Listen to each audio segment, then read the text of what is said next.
Dr. Fauci was just on 60 Minutes, and we're getting a few little videos out of it of him confirming a little bit of what we've heard behind the scenes, including this first section where he talks about the White House attempt to sort of corral his exposure to the media. During this pandemic, has the White House been controlling when you can speak with the media?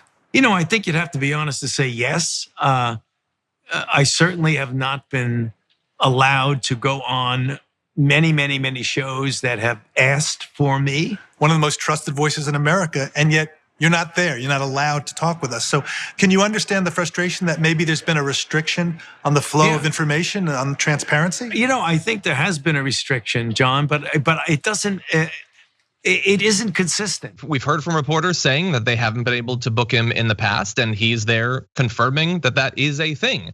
So Francesca, I guess we've already known about this, but it is pretty significant that the most trusted Trump administration officials during an ongoing pandemic is being blocked from appearing on the media, as Trump is himself using supposedly Fauci's endorsement of him in campaign ads. I mean, I think it's great to hear him say it out loud. I'm not discounting that, but I also think Fauci's still hedging here. I mean, I think somehow he's still afraid that he will be even further sidelined, which, if you think about, the possibility that Trump could win re-election is not a bad place to be. It's just scary. Like, I think we've all seen interviews with Fauci where he won't completely 180 criticize the president. I think in the hearings where he's sort of grilled by lawmakers, he'll be a little bit more honest. But even in those appearances, he's not trying to discredit this administration completely. He's trying to actually utilize his appearances to make sure that that Trump actually is still listening to him and like knows that he's in this, right? He wants actually to turn this thing around.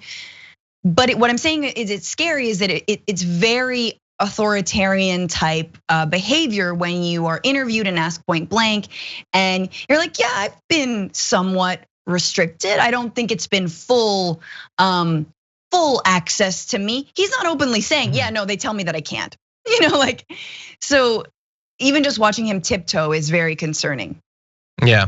To the director, just the way the conversation is going. Can we skip to the third video in a second? We'll go back to the second after, but the third video about the Trump ad.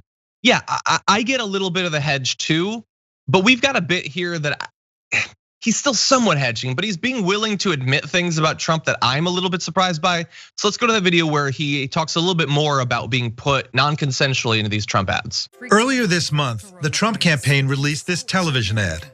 It features what appears to be a glowing remark from Dr. Fauci on President Trump's handling of the coronavirus pandemic. I can't imagine that anybody could be doing more. Stunning. Fauci says his words were taken out of context, but this week the ad continued to run in key battleground states.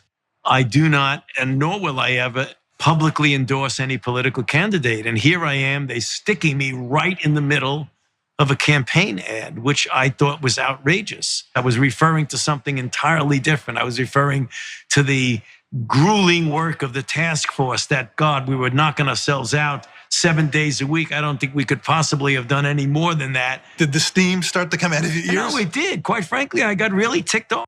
It has to be a cartoon image. Anyway, so he's continuing to talk about the fact that Trump shouldn't have used him in the ad. That's not direct criticism of Trump's leadership or lack of leadership during the pandemic, but considering that the possibility that Trump could strike back against him, it's at least somewhat criticism. And we'll have more in a minute. Absolutely. No, and he should be mad. Ticked off. I was really ticked off.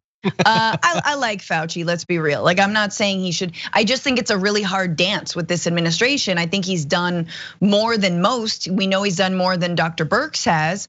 And he's also been summarily sidelined for that. I don't really know what else there is to lose. I mean, part of me is like, why wouldn't Fauci just do some like weekly Zoom meetings with the press, or daily Zoom briefings, just like, let's just do this. Let's talk about this. So I think there's way more to know in terms of how the coronavirus task force did or did not unfold. And I hope that come November, he can feel free to explain what had happened and also be able to shape and continue shaping our country's response since we don't have this pandemic nearly under control. Yeah, especially because it doesn't seem impossible that Biden would keep Fauci on. I don't know why he wouldn't. Why wouldn't he? Yeah. It would feel a little bit like, Bob Woodward. Like, dude, you have an opportunity. People trust you. I don't know if undecided voters are particularly going to be swayed by him, but like if there is more that you know, how are you not coming out with it a couple weeks from the election, knowing what the stakes are in terms of the two different paths we could take in terms of the pandemic going forward, depending on who wins. I mean, the sheer number of lives that are at stake, it's at least tens of thousands, if not hundreds long term. I feel like he could be more forthright.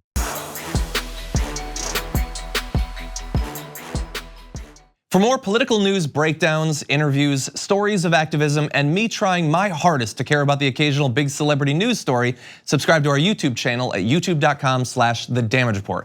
And you can ring the bell wherever it is so you don't miss anything.